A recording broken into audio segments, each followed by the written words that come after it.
தமிழ்நாட்டில ஒரு புதுசா சகாப்தம் மாரி நம்மளோட டிவிகே கட்சி வந்து வின் பண்ணியிருக்காங்க. 108 சீட்டுக்கு மேல.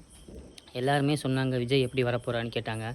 அதெல்லாம் தகர்த்துட்டு நம்ம விஜய் வந்து 107 சீட்டுக்கு மேல வந்து சிஎம் ஆகப் போறாரு. நம்ம வந்து இத அஸ்ட்ராலஜி படி எப்படி இவர் சிஎம் ஆனாரு அப்படின்னு சொல்லி பார்ப்போம். அதாவது விஜயோட ஜாதகத்தில வந்து நீச்சபங்க ராஜயோகம் அப்படிங்கிற ஒரு யோகம் இருக்கு. அந்த யோகம் இருக்கிறவங்களுக்கு வந்து எவ்வளோ கஷ்டம் குடுத்தாலும், எவ்வளோ ப்ராப்ளம்ஸ் குடுத்தாலுமே, அதுலேருந்து மீண்டு வந்து பெரிய ஆளா வந்து ஷைன் ஆகி வந்துருவாங்க. அதோட மக்களோட சப்போர்ட் நெறையாவே இருக்கும். அதனால வந்து நம்ம அவரோட அஸ்ட்ராலஜர் சொன்ன மாரி ரத்தன் பண்டிட்டா இருக்கட்டும், நம்ம செல்வியா இருக்கட்டும், எல்லாருமே சொன்னது என்னன்னா, விஜய் வந்து கண்டிப்பா வருவாரு அப்படின்னு சொன்னாங்க. அந்த நேரத்தில எல்லாரும் அஸ்ட்ராலஜிலாம் சும்மாங்க, அஸ்ட்ராலஜிலாம் ஃபேக் அப்படின்னு சொன்னாங்க. சும்மா பொய் சொல்றாங்க எல்லாரும். டிஎம்கே தான் திருப்பி வரப்போகுது, ஏடிஎம்கே தான் திருப்பி வரப்போகுதுன்னு சொன்னாங்க. அதுக்கெல்லாம் வந்து ஒரு முற்றுப்புள்ளி வைக்கிற மாரி, நம்மளோட விஜய் வந்து ஜெயிச்சிட்டாரு இன்னைக்கு. அஸ்ட்ராலஜி பொய் கிடையாது. கண்டிப்பா அஸ்ட்ராலஜி உண்ம தான்.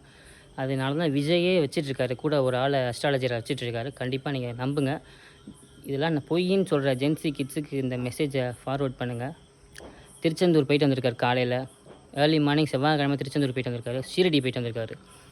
மத்த இன்னும் நெறையா டிவோஷனல் ட்ரிப் பிளான் பண்ணிட்டு இருக்காராம். கண்டிப்பா சிஎம் ஆனதுக்கப்புறம் போவாருன்னு நெனைக்கிறேன்.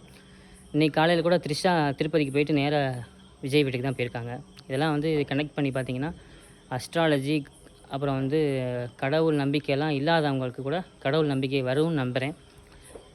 நீச்சபங்க ராஜயோகம்னா என்னங்கிறத நெக்ஸ்ட் வீடியோல பார்க்கலாம். பை.